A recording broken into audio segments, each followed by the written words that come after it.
ka namin. Babayaran naman kita eh. Hindi ko kailangan ng pera mo. Pinaghahanap na ako ng mga pulis ngayon. Anong pakialam namin sa'yo? Pwede ko kayong isumbong. Kanino? Gago ka pala eh.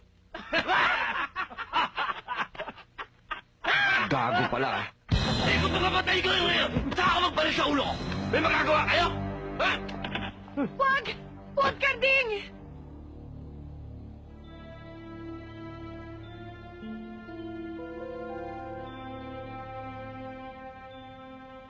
Tutulungan kita. Madali lang to. Sasamahan kita sa presinto para i-clear ang pangalan mo. Anong ginagawa mo sa akin? Baka mapahama ka. Hindi ako mapapahamak dahil alam nilang hinostage niyo ako. Paano yung pera namin? Di ba usapan natin sa Monday?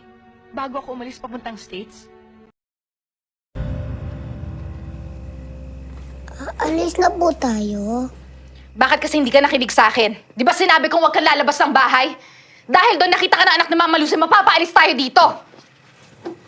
Sorry po. Alam mo, hindi ko na alam eh. Ang dami-dami ko ng problema. Hindi ko alam kung saan tayo kukuha ng pera para makalis ng bansang to. Kung paano natin ililigaw yung mga pulis na yan, kung saan tayo magtatago. Tapos simple, susundin mo lang ako, hindi ka pa nakinig. Tingin mo ba madali para sa akin to? Alam ko po, nahihirapan po kayo. Ayun naman pala eh. Bakit hindi mo ako sinunod? Alam mo, hindi kita dapat kargo. Pero lahat yun tiniis ko para sa kapakanan mo. Sana naman maisip mo yun. Alam ko. Gusto ko lang po kayo tulungan. Kasi wala na po kayong pera.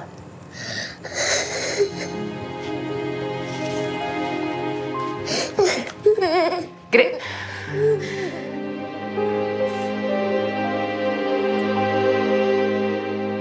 Halika, hinahamon kita ng away. Bilis!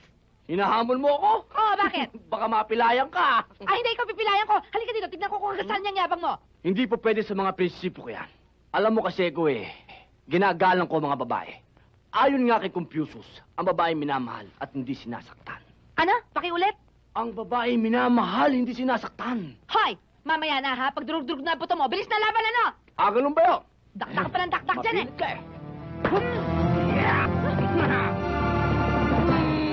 may pinipig! Wala niyo ako talaga. Bastos ka talaga ano? Sumusobra ka na! Susunod! Dito! Dito na! Dito na! Ganon. O sige, tignan ko ngayon ang tapang mo ha? Ala, isa Batangas eh! Alang matapang na lalaki riyan! Ala, Ismael! Ay, takbaw! Hindi ko tatakalan pala! Ano na bobo ka na, hindi tayo doon! Jump! Iyak ka na magpapakita sa akin! Anghel, pwede ba kitang makausap? Kung ano man ang gusto mong sabihin, umpisa mo na. Akala ko ba nagbago ka na? Nagbago ako. Pinilit ko. Akala ko ba mahal mo? Mahal kita. Piniportahan mo ang pagbabago. Wala ka nang inisip kundi kaligayahan ko. Pinalimutan mo sarili. Marami naman akong kilalang pwedeng tumulong sa atin. Ninong ko yung presidente. Pwede akong pumunta sa kanya. Pwede ko siyang kausapin kahit lumuhod pa ako sa harap niya, Anghel. Masabi ko lang sa kanya na mabait ka. Na hindi ka walang hiya. Na nagbago ka na. Anghel, lahat yun gagawin ko para lang sa'yo. Sa nangyaring patayan kanina, sino makikinig sa amin? Nakilala mo kung walang krus sa dibdib. Alam mo lahat ang nagawa kong kasalanan. Hindi ako mabait. Walang iya. Ikaw ba talaga?